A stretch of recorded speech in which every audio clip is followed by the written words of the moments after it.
le sionisme est devenu un gros mot. Zionist. Zionist. Zionist. Zionism. The execution we will carry out on all Zionists. Demons, truly, I think. Et ça me touche profondément parce que oui, je suis sioniste. Alors, pas dans un sens de slogan politique, simplement dans le sens où je crois que le peuple juif a le droit de vivre sur sa terre ancestrale. Mais aujourd'hui, cette croyance, cette identité, elle est transformée en quelque chose d'horrible. La haine dirigée contre les sionistes est sombre, personnelle, et elle vise presque exclusivement les juifs. Alors, on va décortiquer ça ensemble. Comment est-ce que le terme sioniste est devenu une insulte ?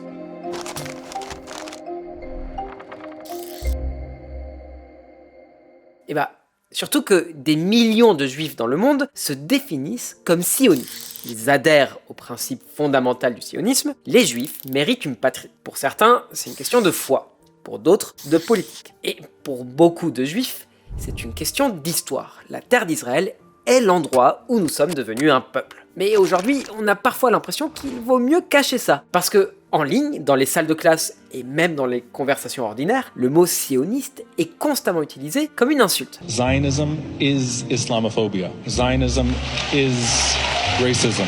Pourquoi ? Revenons un peu en arrière. À la fin du 19e siècle, après des siècles de persécutions, de pogroms et d'exil forcés, des juifs à travers toute l'Europe ont commencé à rêver de quelque chose de radical. Un monde où les juifs auraient enfin une capacité d'agir sur leur propre destin. Ce rêve a pris le nom de sionisme, en référence à Sion, l'ancien nom de Jérusalem et de la terre d'Israël. Et le sionisme n'était pas si différent des autres mouvements nationalistes de l'époque. À sa base, l'idéologie était et reste simple. La croyance dans le droit du peuple juif à l'autodétermination sur sa terre ancestrale. Ainsi, même si les premiers penseurs sionistes divergeaient sur la manière exacte d'y parvenir, l'objectif final restait toujours le même, sécurité et dignité. Au début du XXe siècle, le mouvement avait pris une ampleur considérable, surtout dans la Russie tsariste. Mais il allait bientôt entrer en collision avec un autre grand mouvement mondial qui allait tout changer, le communisme. Quand les bolcheviks prirent le pouvoir en 1917, ils se méfiaient déjà du sionisme. Le communisme prêchait une révolution mondiale. Le sionisme parlait d'un peuple sur une terre précise, une distraction par rapport à la seule lutte qui compte vraiment selon les bolcheviks, la lutte des classes. Les communistes supprimèrent toutes les formes d'expression religieuse,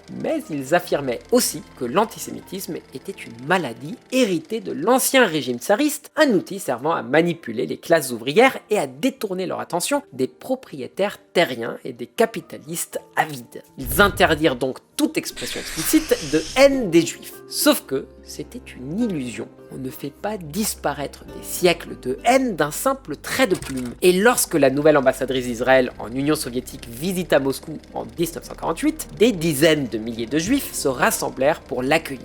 Le lien que les juifs de Moscou ressentaient envers Golda Meir n'échappa pas aux soviétiques. Et cela confirma ce qu'ils soupçonnaient depuis longtemps. Ces gens n'étaient pas de véritables soviétiques, c'étaient des juifs reliés à d'autres juifs à des milliers de kilomètres de distance. Et cela ne pouvait signifier qu'une seule chose à leurs yeux, une conspiration. Un réseau juif mondial tirait les ficelles partout.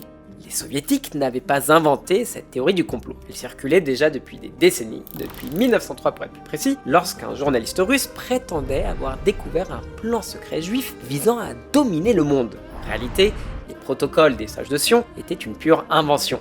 Mais leurs mensonges se répandirent comme une traînée de poudre. Même les nazis utilisèrent une version de cette théorie. Mais comme les soviétiques se présentaient comme les plus grands ennemis du fascisme, ne pouvait pas ouvertement reprendre la propagande du Troisième Reich. Alors, que fait-on quand on déteste et soupçonne les juifs, mais qu'on a officiellement interdit l'antisémitisme ?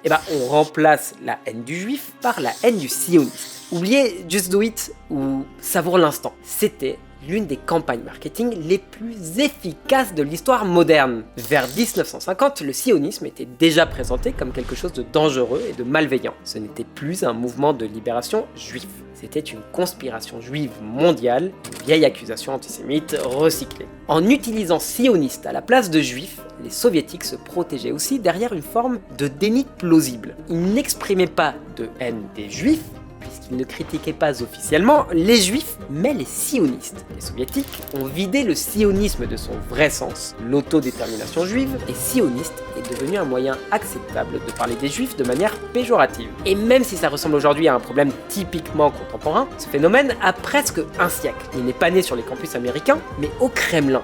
Pas qu'une question de rhétorique. Les juifs soupçonnés d'être sionistes étaient surveillés, harcelés, privés de visa de sortie et envoyés dans des camps de travail brutaux. Même des communistes loyaux, qui avaient autrefois défendu l'Union soviétique contre les accusations d'antisémitisme, furent arrêtés et réduits au silence. Des quotas limitaient le nombre d'avocats, de diplomates et d'universitaires juifs. Des journaux en yiddish furent fermés, des artistes juifs furent accusés d'être des traîtres sionistes, puis exécutés. Et dans le tristement célèbre complot des blouses blanches de Staline, des médecins juifs furent accusés d'avoir assassiné des membres de son entourage. Parce qu'en réalité, juifs et sionistes étaient pratiquement synonymes. Quand les purges soviétiques frappaient, tous les juifs devenaient des cibles, pas seulement les sionistes. Dans les années 1950, l'Union soviétique exporta cette propagande vers le monde arabe, inondant la région des traductions des fictifs protocoles des sages de Sion. Et le monde arabe était déjà préparé à assimiler juifs et sionistes. La plupart des dirigeants arabes étaient opposés au sionisme dès le départ, le voyant comme un mouvement ayant dépossédé des Arabes de leurs terres et de leurs foyers. Le sionisme représentait une blessure,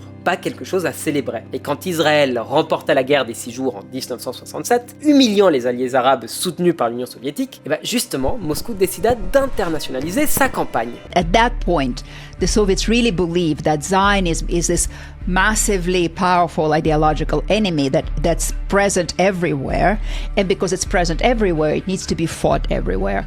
And so they launched a massive propaganda campaign in dozens of languages, directing it at dozens of countries, working through their embassies, working through the UN, working through the communist parties and their publications, which they supported and financed. Les nouveaux éléments de langage soviétique associaient le sionisme aux idéologies les plus toxiques possibles. Racisme, fascisme, impérialisme, colonialisme, des mouvements liés au rapport de domination. Puissants écrasant les faibles, une classe capitaliste volant des terres à son propre profit au détriment des populations natives, une minorité s'arrogeant un pouvoir absolu sur une majorité, tout ce que les communistes détestaient. Les soviétiques popularisèrent l'idée qu'Israël était un régime d'apartheid, plaçant Israël dans la même catégorie politique que l'Afrique du Sud, alors considéré comme le grand paria international. Ils relièrent la cause palestinienne aux luttes africaines contre l'impérialisme européen raciste. Comme tous les mouvements nationaux, le sionisme a connu des contradictions et des dérives dans son passage de l'idée à la réalité. Parfois, son expression a été profondément imparfaite. Parfois, il a été récupéré par des extrémistes. Et surtout, dans les premières années de l'État d'Israël, le sionisme a traversé de véritables crises existentielles. Mais les critiques soviétiques du sionisme ne naissaient pas d'un désir sincère de corriger des injustices ou de créer une société plus juste. Le but, c'était la démonisation. Transformer le sionisme et les sionistes, et par extension les juifs, en quelque chose d'intouchable. En associant le sionisme à ces idéologies toxiques, les soviétiques ont entièrement requalifié le conflit israélo-arabe comme un simple rapport racial entre oppresseurs et opprimés, avec le sionisme automatiquement du mauvais côté. Cette campagne atteignit son sommet lorsque l'ONU adopta une résolution affirmant que le sionisme était une forme de racisme et de discrimination raciale. La résolution fut finalement annulée 15 ans plus tard, mais le mal était fait. L'idée que le sionisme était une idéologie raciste était entrée dans le courant dominant, renforçant l'idée que l'antisionisme était la seule position morale acceptable. Until 67, the left, again, the far left, communists and various socialists, they don't approve of Zionism because it's a nationalist ideology. But they argue against it in terms that, agree or disagree, they have logic to them. Starting with 67, it becomes this really strident, demonizing language where they're no longer even really engaging with the ideas. They are just trying to demonize. Post-colonialist theory emerges in the late 1960s and basically says anything having to do with the colonialist period should be viewed in sin and needs to be disregarded. That idea also then is translated into the late 1990s with post-nationalism, where now it's not that colonialism is the issue, it's that nationalism and the idea of the birth of nation states is the issue and causes all the problems in the world. So all of these ideas actually are problematic if they are taken as a primary lens, because they then suggest that Jews have no right to self-determination. En un siècle, les mots sioniste et sionisme ont été complètement déformée. There is no palatable form of Zionism. What is a Zionist? A white supremacist. Zionism is a religious ethno-supremacist ideology that revolves around the exterminationist policies of removing the indigenous population that lived in, as you said, historic Palestine. Le sionisme est devenu un concept à somme nulle, défini par ceux qui le détestent. De nombreux antisionistes affirment que le sionisme n'est rien d'autre qu'une forme de suprémacisme juif, que les sionistes pensent que les juifs méritent plus de droits que d'autres, qu'ils refusent de reconnaître l'humanité des Palestiniens, que les sionistes ne valent pas mieux que les nazis. Et évidemment, vous ne seriez pas amis avec un nazi, n'est-ce pas? Eh ben, dans certains milieux progressistes, être antisioniste donne aujourd'hui le même capital moral qu'être antiraciste. Et le moindre lien avec Israël suffit parfois aujourd'hui à vous faire étiqueter comme sioniste génocidaire. Croire qu'Israël devrait exister peut suffire à vous rendre trop toxique pour participer à une conférence. Donner une tribune à une association de femmes juives lors d'un événement qui n'a même aucun rapport avec Israël peut suffire à vous faire cataloguer comme sioniste, donc infréquentable. Inviter un rabbin sioniste à modérer une rencontre littéraire peut entraîner l'annulation complète de l'événement, même si l'auteur est critique envers Israël. Alors, où se situe la frontière entre antisionisme et antisémitisme? Parce que l'histoire soviétique montre bien que cette frontière est fragile, et parfois, elle n'existe même pas. Parfois, le simple fait d'être juif suffit à vous exclure. Comme quand des lesbiennes juives sont expulsées d'une marche des fiertés parce qu'elles brandissent un drapeau arc-en-ciel avec une étoile de David, ou quand des humoristes juifs voient leur spectacle annulé parce que si le sionisme est toxique, alors les juifs le sont aussi. Et la conclusion logique suivante, c'est que le seul bon juif est celui qui rejette le sionisme. Et pourquoi est-ce que c'est dangereux? Parce que beaucoup de ceux qui exigent des juifs qu'ils rejettent le sionisme sont aussi mal à l'aise avec l'idée que les juifs puissent avoir du pouvoir ou de l'autonomie, préférant qu'ils restent dépendants de ceux qui les gouvernent. Maintenant, beaucoup de juifs antisionistes aujourd'hui fondent leur position sur des critiques des actions de l'État d'Israël. Ils considèrent que certaines façons d'exercer le pouvoir sont immorales ou suprémacistes. Et oui, il existe des critiques légitimes concernant la manière dont Israël se gouverne, la gestion des droits des Palestiniens en Cisjordanie, ou certains propos tenus par des responsables politiques israéliens envers les citoyens non-juifs. Critiquer Israël publiquement ne fait pas automatiquement de vous un antisémite, un antisioniste ou un anti-israélien. Deux choses peuvent être vraies en même temps. On peut croire au principe fondamental du sionisme, qu'Israël doit exister comme un État juif, tout en se battant pour une expression plus juste et plus morale de ce projet. Beaucoup d'Israéliens le font. Beaucoup de juifs aussi, parce que le sionisme est un mouvement divers. Il comprend des gens qui défendent les droits des Palestiniens et qui comprennent que même si le sionisme concerne fondamentalement la capacité des juifs à décider de leur destin, cela ne doit pas se faire au détriment des non-juifs. La déclaration d'indépendance israélienne affirme explicitement que tous les habitants bénéficient de droits sociaux et politiques égaux. Et être sioniste ne signifie certainement pas être d'accord avec tout ce que fait le gouvernement israélien. Mais au-delà de toutes ces abstractions intellectuelles, l'immensité majorité des juifs dans le monde ressent un lien avec Israël. Ce qui signifie qu'exclure les sionistes des cafés, des festivals de cinéma ou des campus universitaires revient concrètement à exclure la majorité des juifs de la vie publique. Ms. Nashin, when you see a sign at your campus, no Zionists allowed, do you feel welcome at McGill? My grandfather was born in a refugee camp outside of Yemen in the British Protectorate because Jews were being persecuted, and my grandmother was born in Morocco when Jews were being persecuted, and Israel was the only country that took them in. So when I see a sign on my campus saying no Zionists allowed, that means no Jews allowed.